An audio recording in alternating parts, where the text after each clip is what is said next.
The early railways were built for freight. The idea of carrying passengers came much later.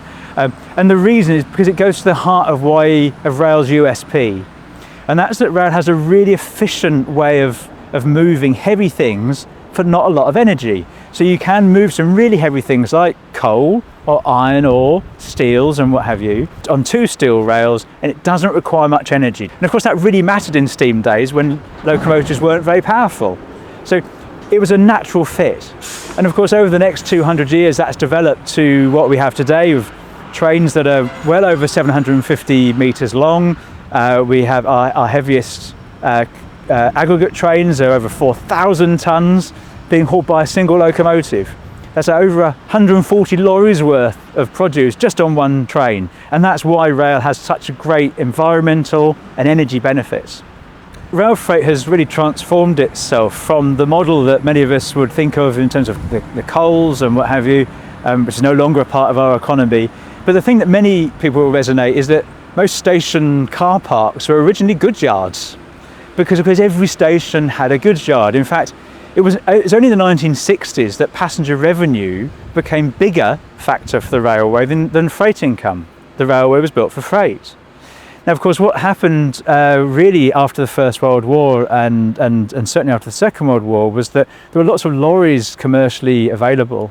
And that meant that whereas the traditional way of rail delivering to the local station and with its local goods depot, delivering everything from coals to everything that was used in local shops or produce or grain if it was an export factor from a farming area, all of that was transformed because so much of that went towards road and lorry.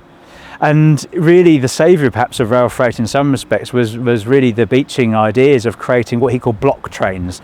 Rather than the uneconomic way of having over 1 million freight individual wagons for going to individual stations for different users, that model didn't work, it wasn't economic.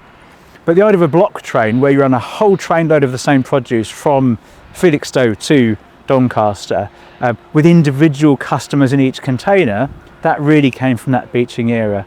Or now what we do for things like aggregates, where we run a whole train of aggregates from a quarry to a place where it's turned into tarmac or cement. That's how the produce has evolved, and also the way that it runs in an economic fashion. Yeah, one of the amazing things about rail freight is that we all use it, but most of us aren't aware that we've used it. So whether it's your toilet rolls that have arrived into the supermarket, whether it's the aggregates and stone and cement that you're using to build your extension or your patio or build your house, there's a very good chance that all of that will have moved by rail at some point in its journey. Rail does specialise in things that are particularly heavy or bulky because that plays to that energy efficiency that rail has. But yeah, few people will realise just how critical rail freight is to their lives. That became really obvious during COVID, when all of a sudden there was a threat to that rail freight ability and the disruption to the supply chain.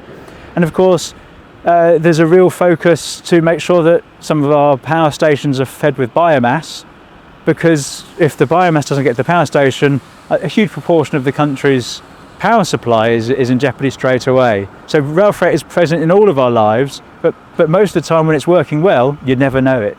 Rail freight is a fundamental enabler of the UK economy. It has the potential to have an even bigger impact on the UK economy and promote economic growth and efficiency, and most important, decarbonisation. So it could do more than it does right now. About 7% of all of the goods in the country that's transported comes by rail. I'd really like to see that double. Having the right people to do the right job is fundamental. I absolutely think that the railway, whilst we focus on locomotives and assets and infrastructure, it's always about the people. Because if you've got great motivated people, then when things go wrong, because they always do, they can fix it. That's really what makes the difference for the customer, whether it be a freight customer or a passenger, when you have people that are aligned and incentivised and empowered to do the job well, as the motivating part of the industry. I think it's really important to celebrate the 200th anniversary of the railway, and of course this year it's the 60th anniversary of Freightliner. Just a few weeks ago, the Railway 200 train was here in Doncaster in this very yard, and the guys opened up the terminal to allow visitors to come and see the train, but also what we do and how rail freight plays a part in their life they might not be aware of. It gives us a reference point, so much to be proud of in terms of the achievement, but also I think the curiosity and the ambition to say, great, but what are we going to be doing in 50 years' time? How do we move forward? Because that principle of low energy usage, the efficiency that railways have, that's more relevant than ever in this carbon sensitive world. Rail freight is a key part to all of our lives. The success of it, most of us don't know it. In the UK, we have a powerful freight industry that's delivering, hundreds of thousands of shipping containers every year from the deep sea ports into the communities where people live with low carbon, low energy, and without clogging up the roads. That's a real success. The same for the cements and the heavy aspects of stones and aggregates and what have you that are needed for construction. And rail does it quietly, normally not noticed. When I looked at the opportunities, I'd love to see rail freight making more in terms of parcels and other things that move by road but don't currently move by rail. But the economics is going to change for that.